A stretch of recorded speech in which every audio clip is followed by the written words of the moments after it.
Peace be upon you, friends. With you is your friend Darum.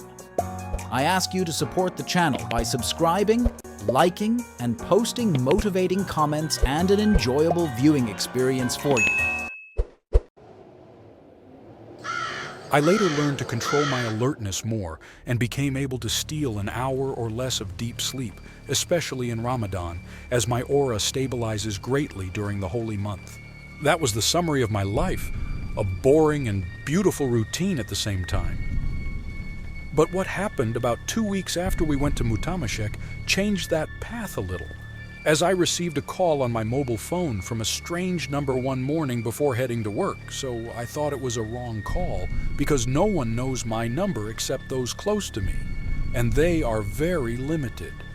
They know that I do not like talking on the phone, and they contact me via text messages because it is the guaranteed way for me to respond immediately. I was going to ignore that call, but I answered, and after I answered, I was surprised that it was someone saying, "Peace be upon you, Sheikh." Sorry, ... It seems you made a mistake in communicating. Caller, weren't you the one who visited me 2 weeks ago and treated my wife? I stopped for a while to recall my memory, and I remembered that he was the man whom my brother and I had followed after we left the Mutam Sheikh's house. So I said to him, "Sorry, I am not a sheikh." "Then where did you get my number?" "I took it from your friend who was with you before he passed away, and now that my wife has recovered. Thanks to you, after months of suffering with the disease, I wanted to contact you to thank you. That was thanks to God, not me." Caller, and God blesses. However, whoever does not thank people does not thank God. Pardon me, and I wish her good health. I hung up the phone and then went directly to my brother's room and entered to find him asleep. So I sat next to him on the edge of the bed and woke him up saying, "Get up, I want to talk to you." "Brother, what? What is the matter?" he said while wiping the sleepiness from his eyes. "The man's wife has recovered," he said in surprise. "What man? What are you talking about?" "The man who was prescribed the mixture to treat his wife 2 weeks ago." My brother, hugging his pillow and closing his eyes. "Oh yes, I remembered. Thank God we will not go to prison," if I smiled and said, "Why did you give him my number?"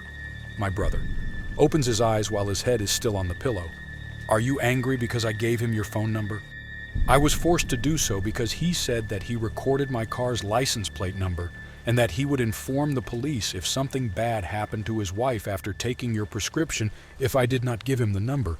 "No, I'm not angry. On the contrary, I feel happy." My brother, "Because she recovered." "No, because I have recovered." My brother, "What were you complaining about when you said that?" "I used to complain of doubt in myself and loss of confidence in myself, but now I have regained that, or at least part of it." That evening, I went out as usual to go to my friends at the farm and saw a man waiting for me at the door. He was just waiting. He did not knock on the door, as if he wanted to meet me without announcing his arrival to the rest of the house. I don't know. But for him to stand in front of the door in that way was not comfortable for me. First of all, the man's external appearance was the type that I would not prefer to talk to. This is not a disparagement, but my history with this group was not bright or brilliant. He was wearing a short dress and wearing a red shima without a headband. He had a thick black beard. His mustache was shaved, the head of a wet siwak sticking out from his front pocket. His eyes were lined with kohl. The tips of his toes indicated that he was bending the bottoms of his feet from time to time. It became clear to me. This is from the different shades of henna between his fingers. He has a thin body, white skin, a flat nose, and a broad forehead. During this quick assessment of his outward appearance, the man took a step towards me. He says with a smile, "Peace be upon you. Peace be upon you. Yes, what do you want?" Bearded man, "I want to talk to you. I'm sorry. I'm in a hurry."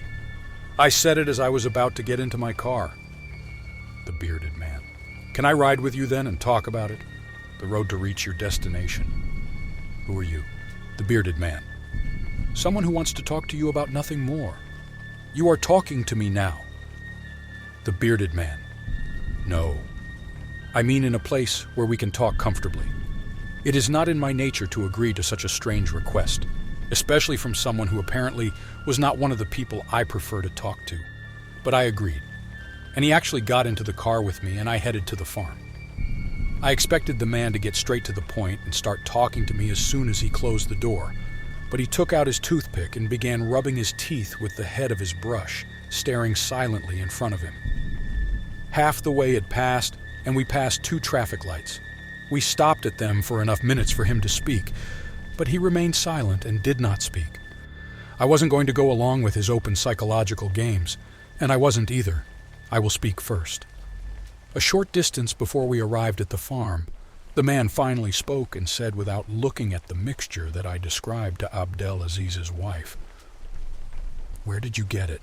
I mean, how do you know that it would have benefited her?" Of course, it was not necessary for me to ask who Abdulaziz was, as it was clear that he meant the man who called me to thank me that morning. So I said, looking at the road in front of me and with my hands gripping the steering wheel, "Why don't you stop evasiveness and tell me your purpose for talking to me? We're getting close, and I won't talk to you any further after we arrive, so don't waste any time," the bearded man. I was one of the sorcerers whom Abdulaziz turned to read to his wife during her illness. I said sarcastically, "Did she benefit from your blessing?" The bearded man: "Your sarcasm will not provoke me, and I am not here to compare my knowledge with yours. What science are you talking about? The science of spit and oils?"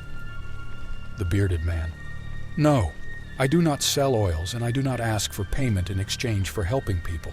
I only take what they give me because you are not helping them in the first place." Bearded man: "What about you? How long have you been practicing your work in therapy?" "I don't practice anything, and what happened with your client was just a coincidence." Bearded man: "Do you view patients as customers?" I stopped the car on the side of the road and turned to the man who was still brushing his teeth with the siwak and looking at me coldly. I said indignantly, "What do you want?"